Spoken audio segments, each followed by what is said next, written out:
Hello, folks, and welcome back to the Brightworks. Today, we're going to be covering something that, honestly, I should have covered a long time ago. It's a topic that really probably should have been my very first video ever before I started making any of the other tutorials, any of the basics, any of the bombing tutorials, any of those other pieces of content that I have available on my channel. Humble sellout moment. We're going to cover something even beyond all that, something very basic and something that really is the right place to start. Something that I was blind to because I had already traversed the areas in which this became obsolete and is now sort of second nature to me. And of course, you've read the title of this video, so you know where all the point of this is going. We're talking today about unit control, hotkeys, micromanagement, and all that other fun stuff that allows you to effectively play the game beyond all reason. Now, I'm by no means a pro. Although I talk a big game and I'm decent at it, I like to think. I don't know everything about this game, and indeed you'll find that that's one of the great aspects about this game is that there's a tremendous amount to learn and a high skill ceiling, a lot that you can master about this game. So I'm going to be walking you through what I know and how I feel about what I know, and I'll point out as well as I can any areas that I don't think I'm qualified to speak on, but I'm giving you my best shot, my opinion on. But anyway, let's jump right into it. The first thing we're going to look at is your commander, because, I mean, this is the first thing you start with, right? It's the beginning of the game, and what you see is your commander drops down in a little ball of fire, I guess. It's more like a drop pod, I like to think of it. And you have these options in front of you, right? And it's a little disorienting. You wouldn't have any of this in the background. It would just be you and your commander hanging out all alone, wondering what to do. Well, hopefully you spawn next to a metal spot like this on the ground here. If I could show you an empty one. I've claimed most of them on this map in order to build up an economy to show you this all. But you can see there's these spots on the map which will be visible. But in case you need a little help finding them, or you want to know the specific metal values, you can hit F4. That's the F4 key on your keyboard. And that will enter the illumination mode, as I like to call it, the resource mode. This will show you the metal spots as well as their corresponding value. It will also show you geothermal vents, which you can see right here. Now, this is useful in case you're trying to plan out where you want to build. But when you're actually playing the game, most of the time these metal spots are very obvious to spot, and you'll get acquired to the taste of finding them rather quickly once you play a few games. Now, you spawn next to a metal spot, and what's the first thing you have to do? Well, you have to look at your commander and sort of browse this build menu, right? And there's a lot of options here that you sort of have to look at, and a lot of them they kind of make sense intuitively, right? Solar panels produces 20 energy, that makes sense. Wind turbines produces energy, depends on wind strength. Okay, what is wind strength? Well, you have to look up here and read all this, and this kind of gives you an outline of the wind strength. Feel free to pause if you want to read all that. And then you have to choose a direction for your bots and whatnot. Now, I'm not going to go into the intricacies of when you want to choose all this stuff. I have other videos covering that. But what I want to get into is what you can actually do with your commander and what to do once you've chosen the strategic path that you're going to go down and how to properly use your commander to push a front line and build buildings. So the first thing that you're going to want to get used to is using these keys up here. If you're using the grid hotkey system, which I definitely recommend, I have to recommend it because it's probably the easiest for beginners to learn, i.e. me and probably most of you. The grid hotkey system gives you these 4 control keys right here, Z, X, C, and V. And if you look at your keyboard, you'll notice that they're right next to each other, right next to your thumb.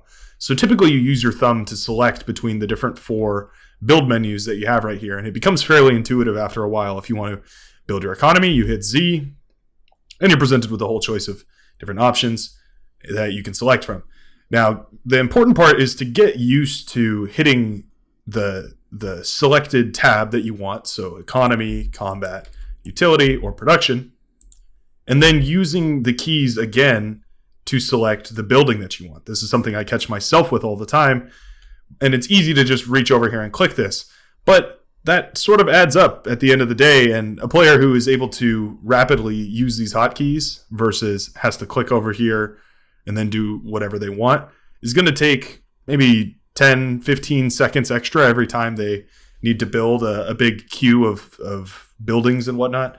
But over the course of a game, that can add up to a lot of missed micro opportunities, and that can lead to a loss very quickly. So say I wanted to build a bunch of wind turbines. I would hit Z to go into my economy tab. And then I realized, I don't actually want to build wind turbines. I want to build something else. How do I leave this tab quickly? You just right click. That's it. That's one right click you just heard there.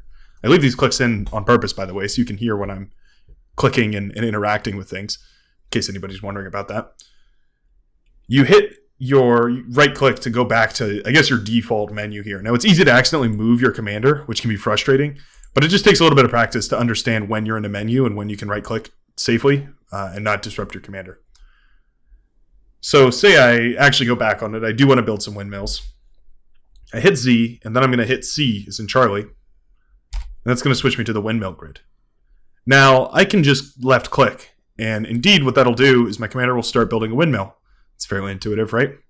But I don't really want one windmill. I want multiple windmill. I want several windmill. I want something like this, right? This is extremely efficient, very compact, and allows me to cram a bunch of windmills into one tiny space, providing a tremendous amount of power. You can see this alone produces almost 300 power just with this little grid of 4x4 windmills.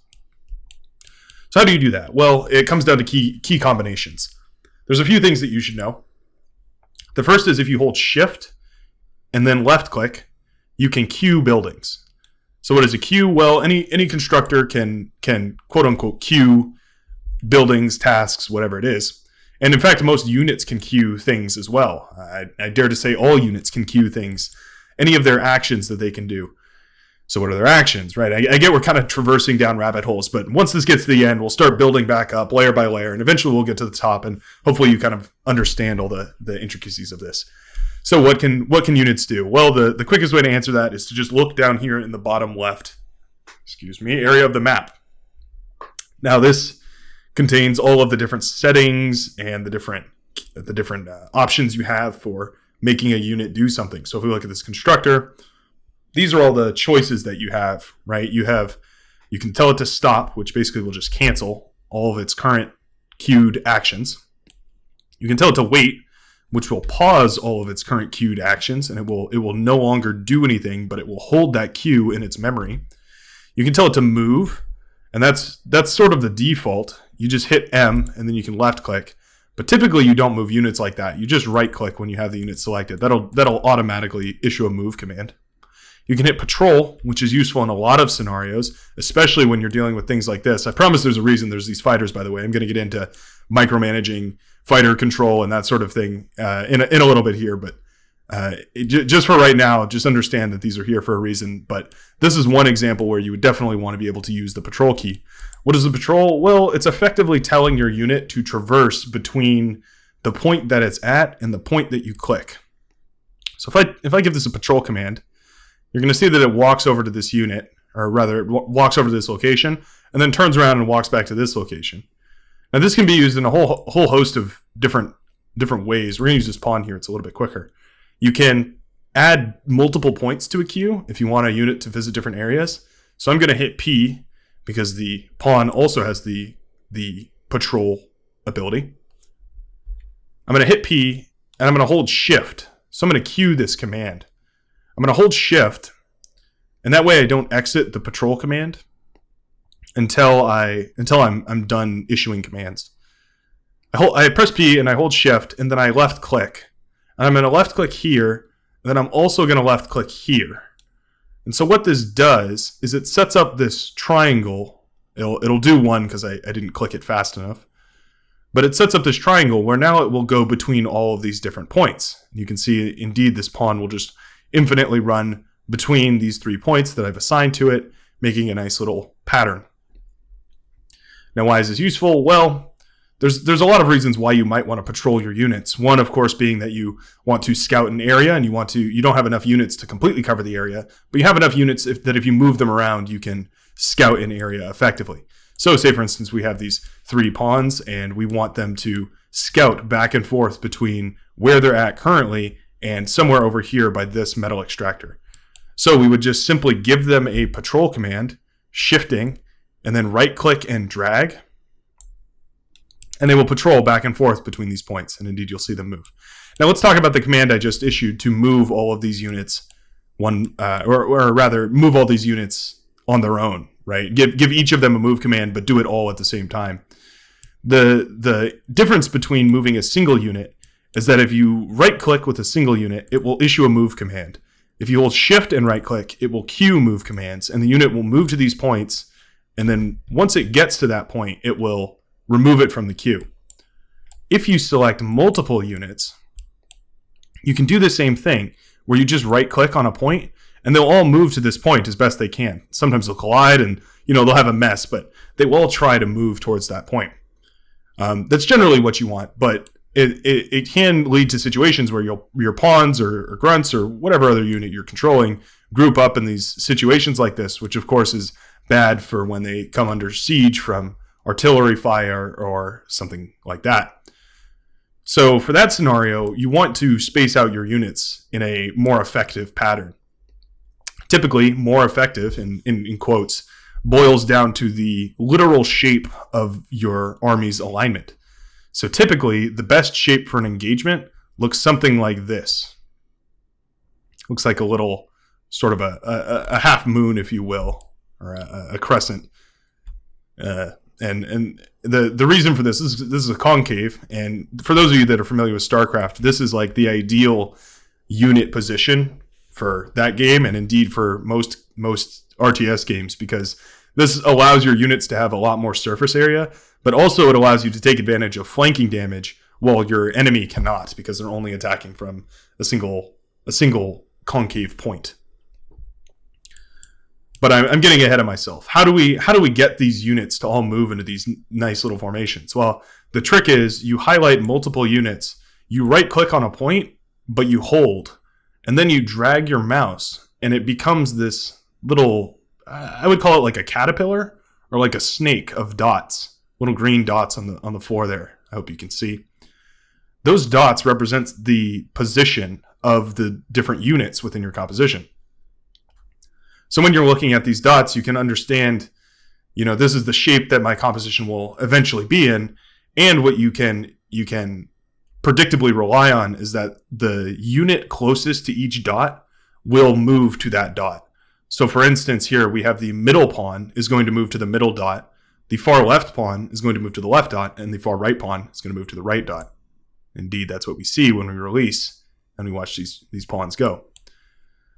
Now say, for instance, we have a contingent of pawns, and they're doing a great job. They're holding the front line, and we're keeping them spaced out so that artillery cannot fire at them without, or rather artillery cannot take advantage of its area of effect. But we want to mix in more complex units. Say, for instance, we want to mix in a sharpshooter. We'll cook up a sharpshooter real quick, and we'll move it over here. And once this enters our composition, you'll notice something right away. The sharpshooter is relatively slow. If we put these two together, I'll hit S, which is the hotkey to stop. You can look at all these, by the way, and just look at the key assigned to these, and it will show you what the hotkey is in order to do this from controls without having to reach down and click the button. If we take the pawn and we take the sniper and we right click and drag again to issue a move command to both of them but spread out, you can see that the pawn moves significantly faster than the sharpshooter does. This is a problem because if we want these to work together as a cohesive unit, we don't want the pawns to run out in front and die before the sharpshooter has a chance to fire on whatever the pawns see. So how do we mitigate this effect? Well, the easiest way that I can show you as a beginner is to hold down Control, and that brings up this interesting little reticle thing here, this little crosshair. That crosshair is representative of the center of this entire group of units. So it's like the average of the center of these units. Now, if I want to move all of these units without spreading their formation, you can now simply hold Shift. Whoops. You can hold Shift to cue a movement for this entire group of units. So, I've accidentally queued them together. So once again, we're holding left control, we're holding shift, and then we're right clicking to issue a move command. So now you notice that the pawns are moving much slower, a lot slower. They're actually moving the same speed as the sniper. So what that means is that all these units are going to stay in formation when they're moving about. And you're not going to have your pawns running off and dying before any of your backline units have a chance to take advantage of them. So that's an important thing to know. While we're looking at these pawns, let's just take a look at some of these controls down here and discuss what they do. So fire at will. This tab has 3 options. The first of which being hold fire. And this means that the unit will not attack without being given an explicit attack order. So to dive down this rabbit hole a little bit, an explicit attack order, what is that? Well, every unit in the game, you can hit the A key, A as in Alexander. You hit the A key, and it pulls up this targeting menu. And what this is a way to manually tell your unit to start firing without any designated target. So if I hit A, and then I left click somewhere, you can see this pawn will just start firing in any random direction. This is useful in a couple different scenarios, but especially if there's a stealth unit that you know is there, but the unit won't target it on its own. Or if you're using artillery and you know where an enemy's position is, but you don't have line of sight or they're jamming radar, you can still tell your artillery to fire on the area. In fact, we'll start up an artillery here, just so I can show this point in just a second. It should build rather quickly. So that's what the explicit attack order is referring to there. So I'll hit S again to stop that. The next up is return fire. And this basically means that if a unit runs near an enemy unit and the enemy unit hits it for any amount of damage, it will then activate its cannons and start firing back at that enemy unit. It's very self-explanatory. This can also be overridden, of course, with an attack order, just like we showed before. And then the mode that most units start at is fire at will, which basically means that it will just attack any enemy unit it can for as long as it can and as well as it can. Now the next one is these different hold position versus maneuver versus roam. These are kind of situational and much less important to the dynamic of controlling an entire army. But essentially what this means is that when you have these units positioned right here, some units will have a line of sight that's greater than their attack range, and other units will be the opposite. They'll have attacks that are greater than their line of sight. When you change this slider, what this means is that you can allow your units to move out of their way in order to attack a unit that they think they detect. So you can see there's different options between hold position, which basically means even if they see a unit, even if a unit pops up on the radar, you're not going to be able to they're not going to move anywhere to go chase down that unit. Maneuver means that they will move out of their way if they detect a unit within their line of sight and they think that they can go catch it. And that's sort of nebulous, but this is one of those sections where I don't exactly know how the code behind this works, but that's sort of the rough functionality within the game. And then roam is like the most exaggerated version of this. Basically, if they think they can see a unit, either by radar or vision or whatever, they're going to try and go chase it down. I think that's how that works. This is an area that I don't fully understand, so if there's somebody out there that has a little more experience with this and uses this command more frequently, feel free to write a comment down below, because this is not a setting that I mess with very often. And so my suggestion to you guys is to just leave it on hold position. That's going to be the most reliable way to keep your units where you think they are and make sure that they're doing what you expect them to be doing. They might behave sporadically if you change that. Now, repeat is an interesting command. It's interesting on grunts and units like this because it allows you to essentially give patrol orders without actually giving a patrol order. What I mean by that is if you give them a move command like this, for instance, they're gonna move over there. Well, that's interesting. These ones are still moving slowly. I don't really understand why they're moving slowly.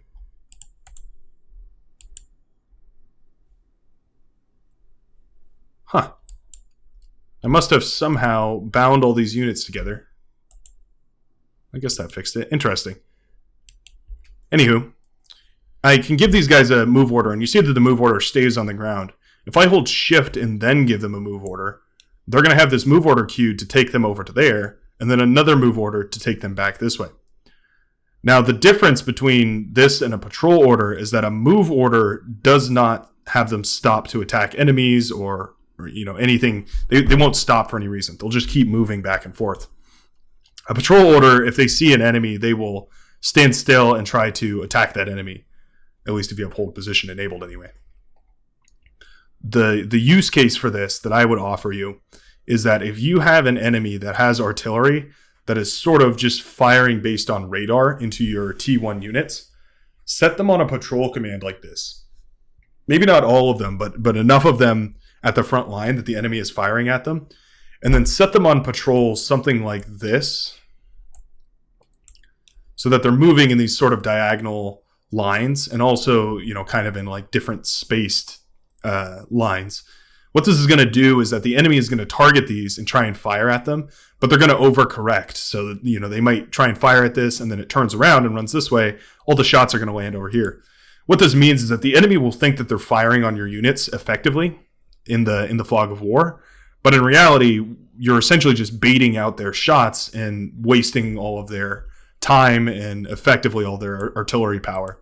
This is a great way to stall, especially if you're teching and you want to prevent them from pushing and they're trying to dismantle your forces with artillery. You can effectively convince them that you have a much stronger and much more resilient force than you actually do by moving these units in and out of their radar vision. Now, that being said, there are other uses for the repeat command, one of which is when establishing air screens, which I told you we were going to get back to this air lab and this massive fleet of fighter ships up here. Now, we're going to touch on this in more extensive detail, but essentially what you can see here is that I have an air lab and I've clicked the Falcon, but there's a little pause symbol. That's because I hit the pause key, the wait key, which is W, which means that it has the queue and it has its order and the patrol order, but it's just not building anything. So if I hit W again, it will unpause and you can see that we resume fighter production. So this is usually the best way to set up a fighter wall. Is you have the aircraft plant, you have the queue in order to produce the fighter wall, i.e. you shift click a move command here, and then you hit P in order to click somewhere else and make the patrol point, just like we talked about earlier. And then you have this air lab spitting out these fighter planes, which will go join this queue of fighter planes all moving back and forth all around. Another likely usage of the repeat command would be on these silos. So here you can see we have a nuclear missile launcher, and here we have an EMP missile launcher. For Cortex, this would be the tactical missile launcher, although you want to be a bit more sparing with that one. What you can do with this is hit A to do a manual target, like we talked about earlier, a force fire, and then you left click somewhere that you want to attack. Say I want to stun this mountain right here. It will shoot out its little missile, and then that's it. It fires once, and that's the only attack order that we've given. It's fulfilled the attack order. This EMP missile will come stun this mountain. Anything sitting on top of here is now paralyzed for a little while. But now say, for instance, that the enemy has built a tactical missile launcher right here, and they're sending shells over this way and trying to hit our advanced fusion reactors here. That's no good, of course. We want to stop that in any way we can. Now, as Armada, our only option is to EMP that area. So what do we do? Well, we hit A, and then we attack. But before we do that, we want to hit repeat, and then we want to hit A and left click. This is going to launch a missile, which is great. It's going to fly up in the air. Missile silo is going to close, and then it's going to shoot another one right after that. And indeed, it will continue doing this forever until you tell it to stop or you turn repeat off. Now, obviously, right now, this isn't efficient because we have a big stockpile of EMP missiles, so it's just re-stunning the same thing over and over. We're not really using this effectively. But the idea here is that you would have 3 or 4 of these all set on repeat, and then as soon as their cooldown is done, they send an EMP missile, and this thing is never going to be unparalyzed because there's not really a way to block these EMP missiles, and you have enough of them firing to permanently stun whatever's sitting in that area over there. Now, the same can be said for these nuclear missile launchers, almost identically. If you want to wipe some poor soul off the face of the map, you just left click over there. And eventually, this missile silo will open up and we'll launch a nuclear missile out. There we are. And then it will close back up. But you can do the same trick where if you want to consistently burn down a particular enemy's anti-nuke defenses, you want to just use up all of their anti-nukes, you will click repeat, and then you will left click, you will click A, and then you will left click, and you'll target an area, and you'll see this will now open up once it's reset its cycle. It takes quite a while for these to fire. That's why you typically will build multiple of these if this is your strategy here. But this will open up and it will fire again. And indeed, you'll see that this will continue to fire using the repeat command. So those are sort of the general use cases for this repeat command. I was going to show you the artillery and I forgot. Just as a case of point, you can see that if I hit A, it allows me to manually target. And say there's units over here, but it's fog of war, so I don't really know if there's anything over there. I can hit A and then left click, and this thing will just start shelling this area. And very helpful indicator to show, exactly where this, where the AOE of this will be. And it also shows those yellow lines, which indicates sort of the inaccuracy of this thing and where it may or may not fire. Now that's very useful for if you have a visual confirmation of where an enemy's static defenses are, but you don't have a current radar vision or they're jamming radar and you don't have line of sight. Now there's a few other niche commands that I want to go over with the commander. I know that we're finally getting back to the commander and it's been a while.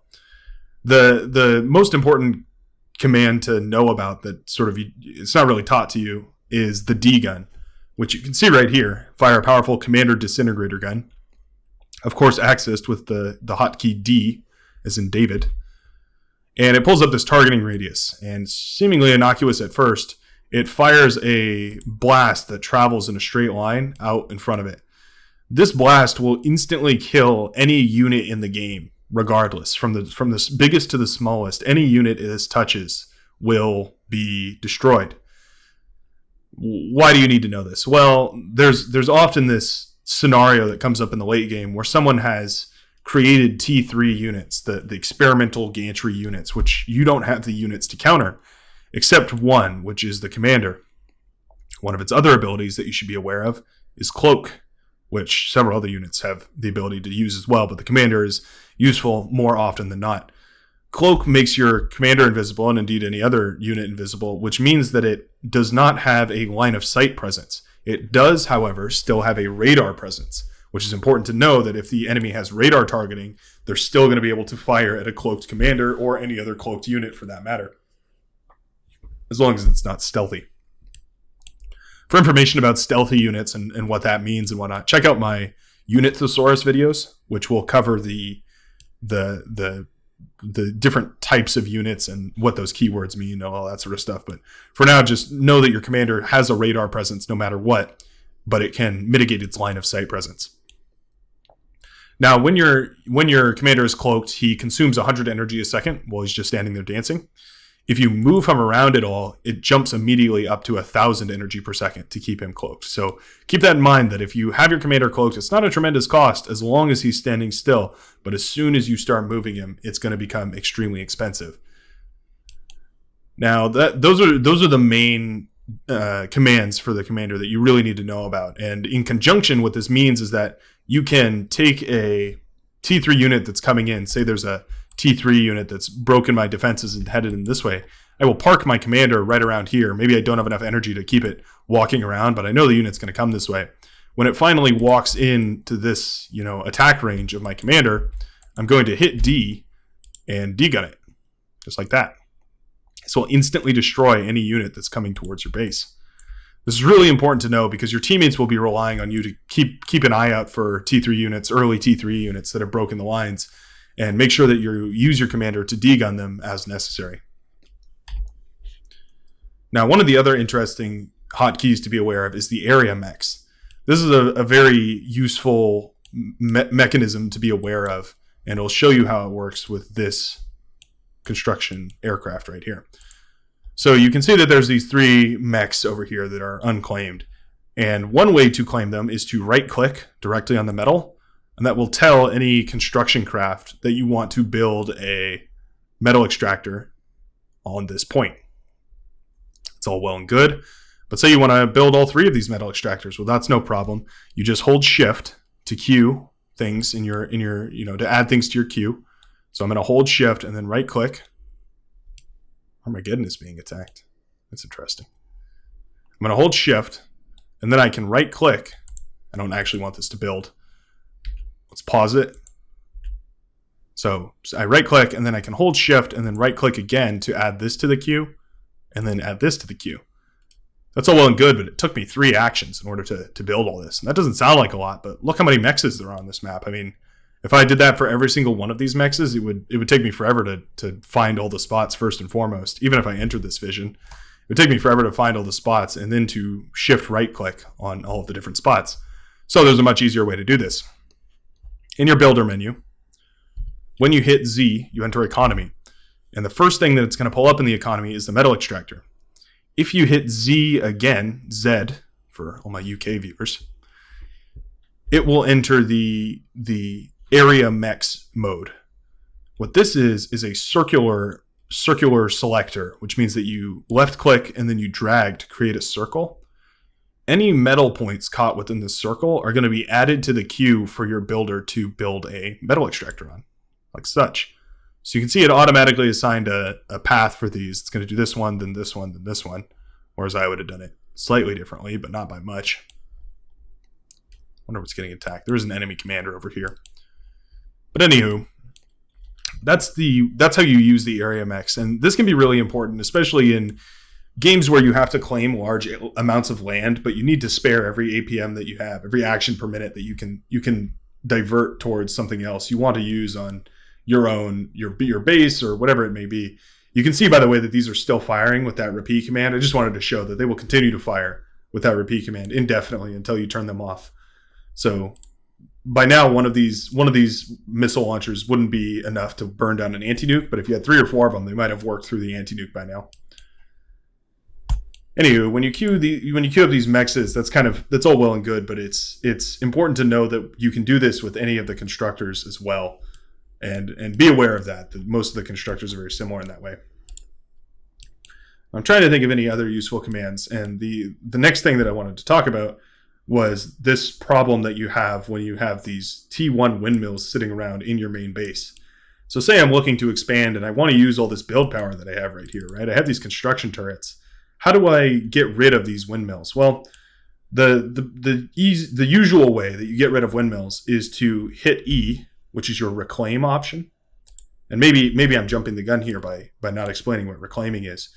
Reclaiming allows you to eat up metal from wrecks, tear down your own buildings, or collect resources from around the map. It's all lumped into the same command, but it all sort of makes sense to fit into the same area.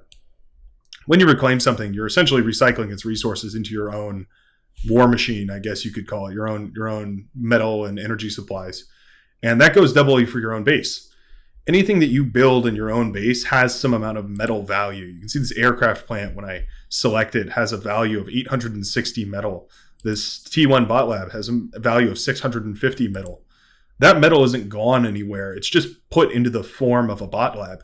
And indeed, if I want that metal back, what I can do is select all my build power here, hit E to reclaim, and then left click on whatever building I want to reclaim. So I'm going to reclaim this T1 bot lab, and they'll all suck up that bot lab. And if it wasn't full on metal, you probably saw it for a second there.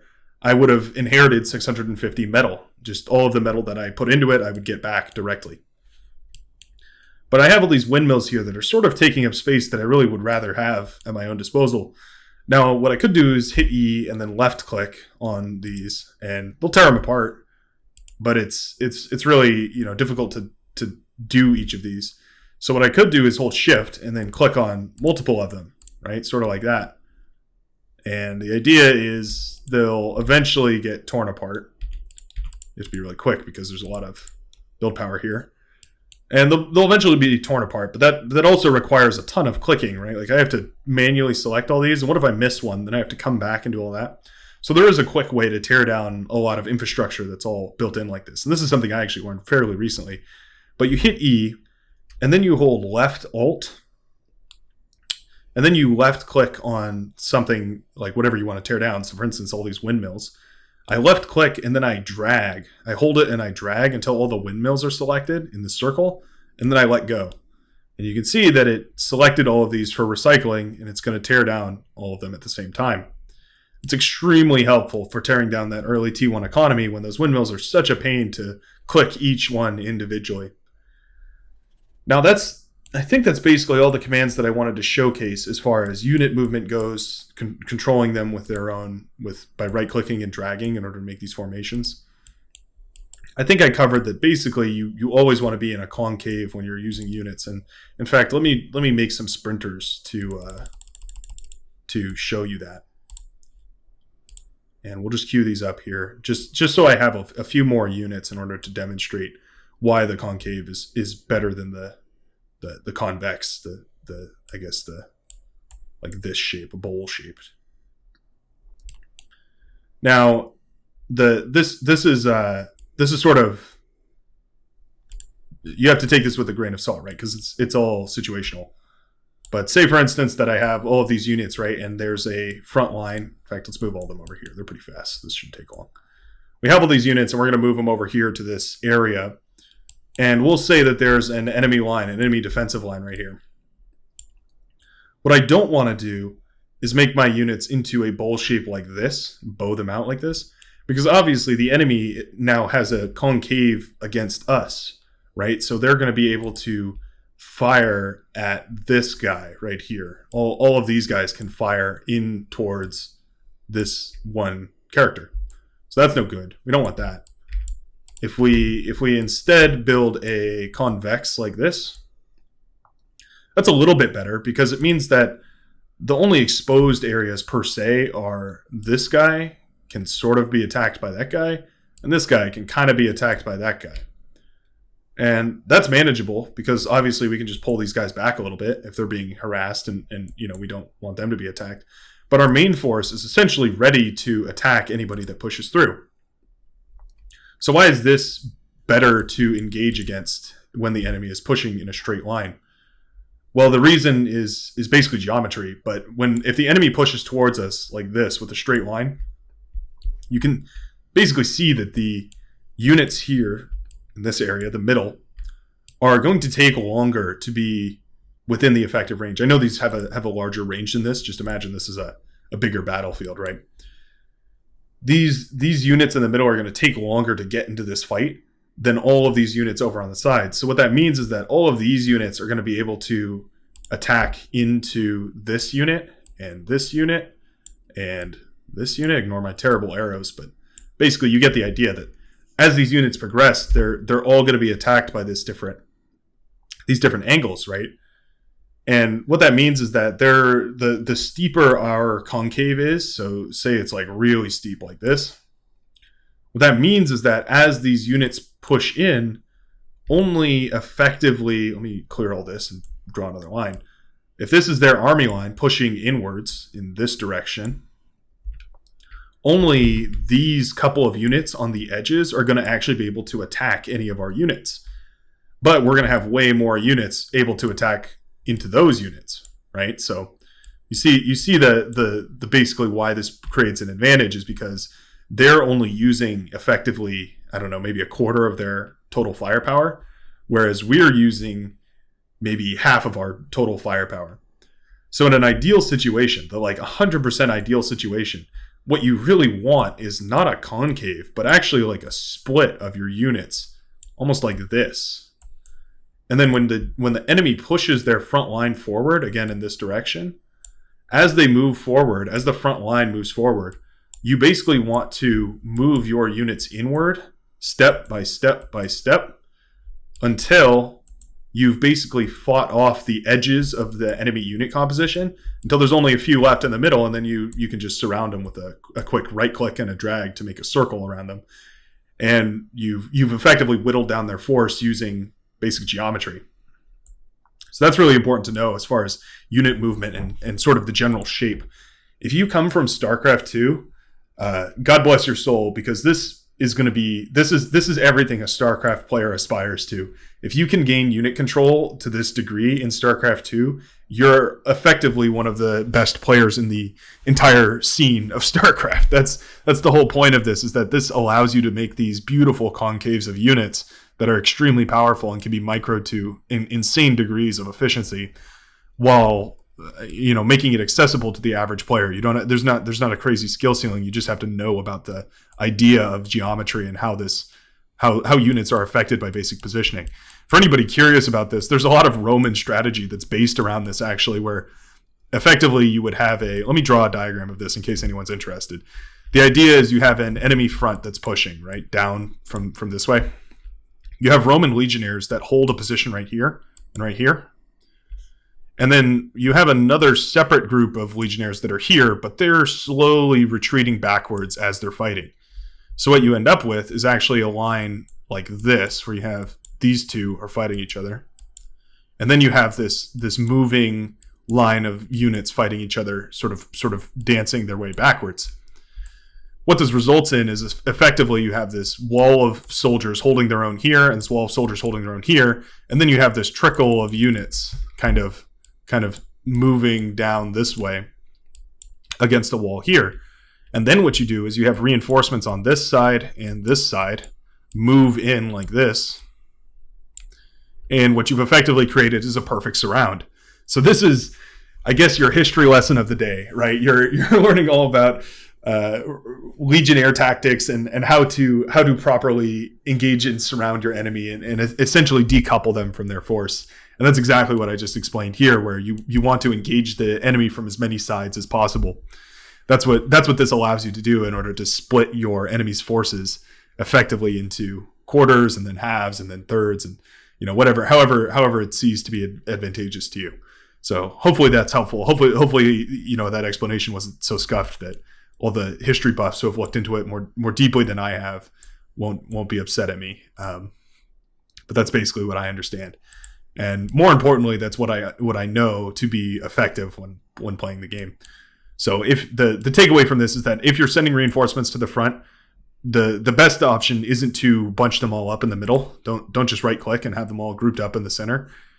Put them in sort of a formation like this, where you drag your mouse around a couple times here, drag your mouse around a couple times here, and then what you'll have is this it's like an arc, but most of your force is actually concentrated on the sides rather than on the front.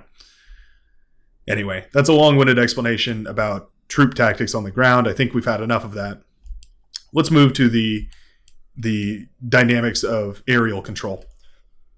Now, for a more in-depth explanation of aerial control, go see my bombers video, because they're definitely the hardest thing to master about playing air in this game. And that video goes into more depth about how to do that properly. But for this video, we're just going to talk about the most important commands and how to utilize them properly. So the first one is the move command, which you're already familiar with. But what you may not be familiar with is that aircraft have this land setting. So when land is enabled, you can see that this unit just drops out of the sky and lands on the ground. Almost always, you never want this to happen, because it's just a way to make these units vulnerable to land units. And there's no good strategic reason to want that. So always click off this land option and click fly. And that means that next time you give this a move command, it'll stay up in the air. So you'll see this will just fly past the point, and then it will linger around in this area where it's been told to move. You can hit. I don't think hold position, maneuver, and roam really affect very much about how these units move, but it's important to know about that fly command so that your units don't just stop moving when you stop microing them. Now, as far as scout movement goes, the important thing to remember is that they have a huge vision radius, so you definitely don't want to clump them up. And when you have them rallied somewhere, it's easy to have them all in one place, and then you want to move them towards some common goal, like say I want to go scout over here. But what you can see is that these guys are slowly converging on a certain point, right? You can see they're all moving towards this central line and eventually getting lined up together. Now that's no good, because an area of attack, anti-aircraft attack, will go up and it will destroy all of these in one fell swoop, which of course is not good. That's extremely inefficient. So what you want to do is make sure that you right click and drag whenever you're moving these so that they maintain their separation. So when you're moving around aircraft, never right click alone. Always right click and drag to make sure that they remain separated at least a little bit. And you can do this to a more extreme point. You can really separate them all the way and go for a huge vision radius, which is a great idea for these scouts because indeed their vision radius is just tremendous. Get them away from that nuking zone. Or you can, make it a tighter grouping for if you just want to keep these close or maybe maneuver them through an area with that has anti-aircraft, but there's a pathway through that you can see. Now you can see this one had fly turned off, and so I'm going to re-enable fly. So that's my tip for controlling scout craft, but also for any aircraft in general. Just don't clump them up. That's the takeaway there. Always right click and drag. Now bombers, these are kind of interesting. You want to make sure that you keep them separated, but what you do want to try and do is keep them in line with each other. So although you want them to be separated, you don't want them to be too far in front of or too far behind each other. You want to make sure that they're roughly in line with each other. It's never going to be possible to get it perfect, but that's you got to do the best you can do. Now you keep them moved out and you move them towards the enemy. You try and find where there's no anti-air, and then what I like to do is choose like groups of 3 or 4, kind of just roughly select, and then tell these guys to go attack this area. Tell this guy, hold shift to cue those other guys. Go select that, and then maybe these 2 in order to go attack somewhere over here. So you notice that I selected groups of units in different boxes, right? Like I chose different units. I can like choose this unit, but also add this unit. The way you do that is by when you select units, you hold shift, and any unit that you select when you hold shift will be added, including structures or anything else. This is like the general add command, and it will add any unit that you select to the group that you currently have selected. If you want to undo a selection, say you've selected these bombers and you accidentally select this one over here, you can hold left control and then select it again, and it will unselect that bomber or whatever unit that you've selected. Important to know in case you want to finely tune the units that you're moving around and move specifically in different ways. Now the intricacies of what you should bomb and how you should do that, the build orders for doing that in an actual game, that's all in the build. That's all in the bombing tutorial that you should go check out if you're an Armada player. If you're a Cortex player, there's another bombing tutorial for you guys. I guess I would say check out both because you want to know what to look out for both factions, but maybe that's just me farming for views. Anyway, we're going to move on to this massive fighter screen, which there is a purpose for. Now, when you look at this, it may kind of look like chaos, but you'll notice that there's actually 2 different things going on here. One of them is that there's a group of fighters that are moving in sort of this circular pattern. You can see them on the larger scale. You can see them moving around this way, and then they loop back and come this direction. If we select one of those guys, you can see that they're just following this patrol path, which is established by this aircraft plan. Now, the reason that they follow that path is because you shift right-click the spot in the world where you want them to start the patrol path, and then you hit P to start the patrol path. That's important to remember because if you just hit P right off the bat and then left-click, the patrol path is going to start at the aircraft plant. And maybe that's what you want, but it probably isn't. You probably want these to be patrolling somewhere else on the map. So make sure you shift and right-click to give them a move command to go to where you want them to start the patrol path, and then hit P in order to start the patrol path. Now, the other group of units, or the other group of fighters in here are these ones that don't have a movement command, and they're intentional as well. Because if you look at these fighters and you look at the strategy behind keeping them moving, on one hand, these fighters that are moving in a ring, it's sort of like a self-healing loop in a sense, because if the enemy sends fighters towards our fighter screen, they're going to kill a bunch of these fighters, sure. But whatever they kill is just going to, or whatever they don't kill is just going to fall back into formation and rejoin the rest of the group at some random point, basically redispersing into the fighter wall. Whatever they do kill is going to be pulled out of the wall, right? And so there's going to be like a gap. So what I like to do when my fighter wall gets to a certain size is select all my fighters with a helpful command. You select any one of the fighters or a big group of the fighters, however you can do it. you hit Control, and then you hit Z or Z. And this will select all of a single unit type. So that's an important key command to remember. It's left Control and Z, or you can also use X. And this selects all of the unit types that you have selected. So say I also selected one of these scouts. Say I did this and I selected one scout and a couple of these fighters. I hit Control and Z. It will select all scouts and all fighters. So be careful when you're using this because you might select the wrong units when you do it. So just be careful that you make sure you select the right units. But anyway, you hit Control Z to select all the fighters, and then you have this selection screen, and you can see what all these fighters are doing. What I will do from time to time is take my mouse and right-click somewhere, and then drag a big line of these fighters, loop it back on itself, and drag it out again. And now we've got this double-layered wall of fighters that are all just lingering around in the air.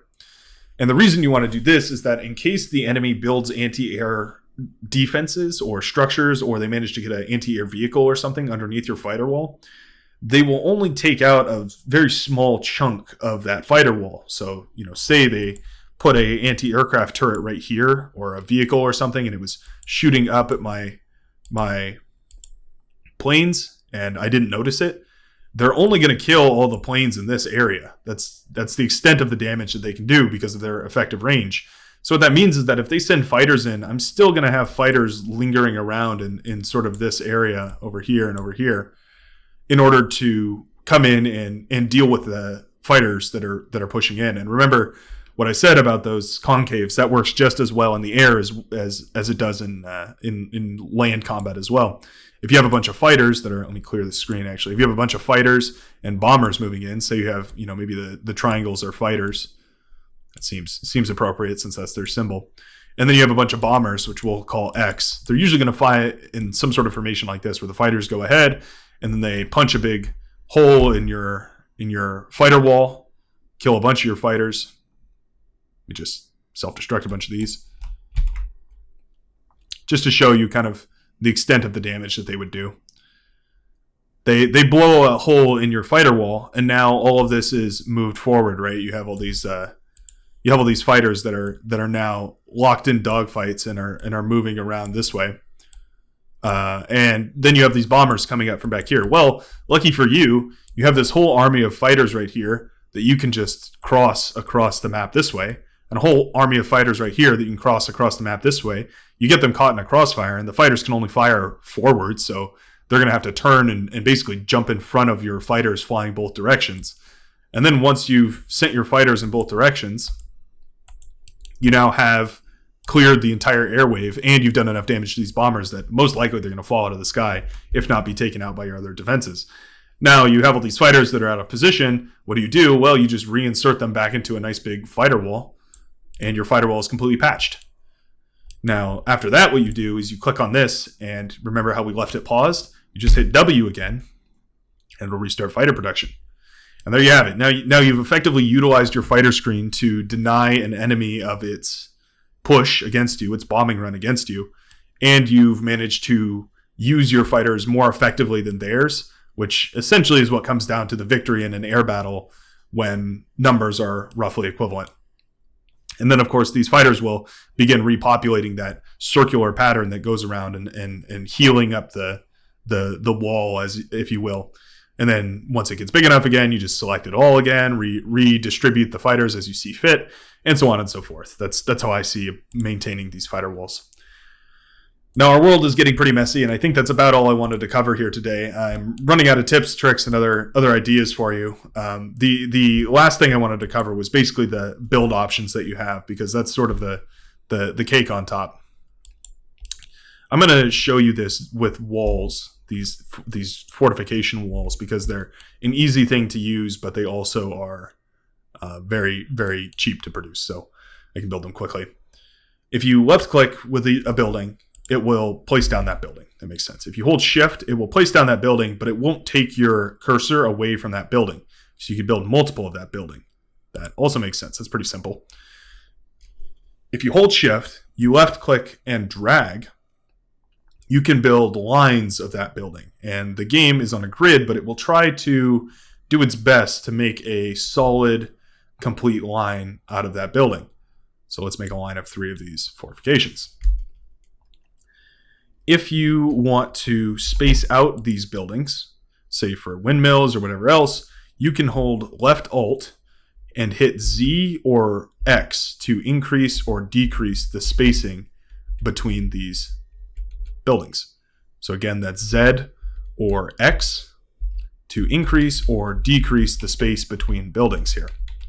So let's give 1 space between all of these.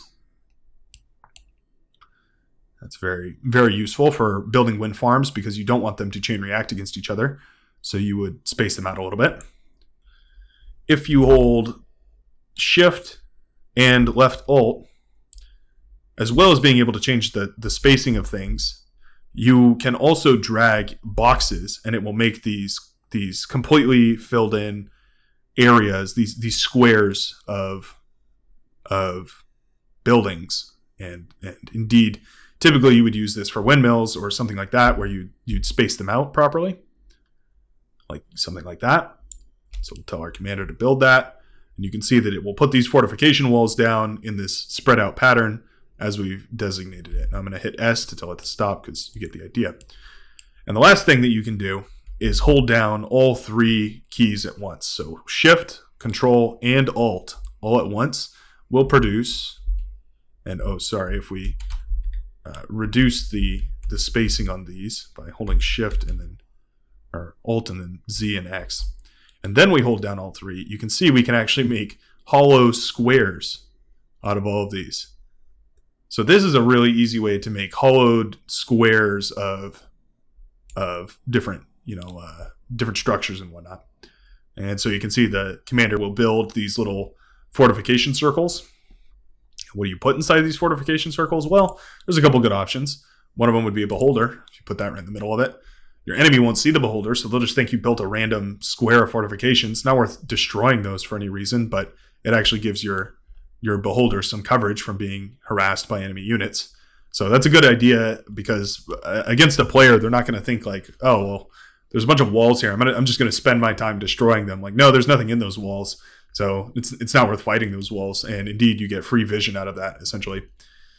The other option would be to build a light laser turret here. And you can throw down a light laser turret perfectly in between this little ring of walls. And then it has a little bit of defense. And a lot of attacks will be mitigated by the fortification walls here. This also means that it can't be harassed by ticks. So you can build these around metal extractors as well. And so if you hold Shift and Alt, it'll automatically understand what you're trying to go for there. And it will build a little fortification wall around your metal extractors. How neat is that? The same also goes for almost any building if you hold Shift and Alt with these fortification walls. And you can kind of chain it together. It's sort of finicky though, so you use it with a grain of salt. But anyway, that's kind of the extent of the usefulness of those keys. But that's how you build these nice, beautiful paths of windmills or fortification walls or whatever other structure it might be. It's just a simple mixture of the Shift, Control, and Alt key. And my pro tip to you is if you have a mouse with programmable mouse buttons, just put those keys on your mouse buttons. That's what I use. And it helps me out tremendously because I don't have to use my left hand so much. I don't have to use my pinky so much. Otherwise, I can use a combination of my mouse and my pinky in order to hit different keybinds. But otherwise, it's not too difficult to master the combination of all these. You just have to get used to using your thumb to hit Alt and using Z, X, C, and V. Now, I think that's all I wanted to cover. You got a little bit more of a history lesson than I was planning on going on, but I think that tangent might be useful to somebody, if not just borderline interesting. I certainly thought it was interesting when I learned about it. Downright genius, if not interesting. And I hope this helps all of you who are asking for a few tips and tricks about the different hotkeys and commands. And if I've missed any, feel free to ask your questions in the comments. I do read all those and love to see them, and I love to hear from you guys. So let me know down there if there's any other specific commands that you'd like to see that I missed. And I will see you all in the next one. Thanks.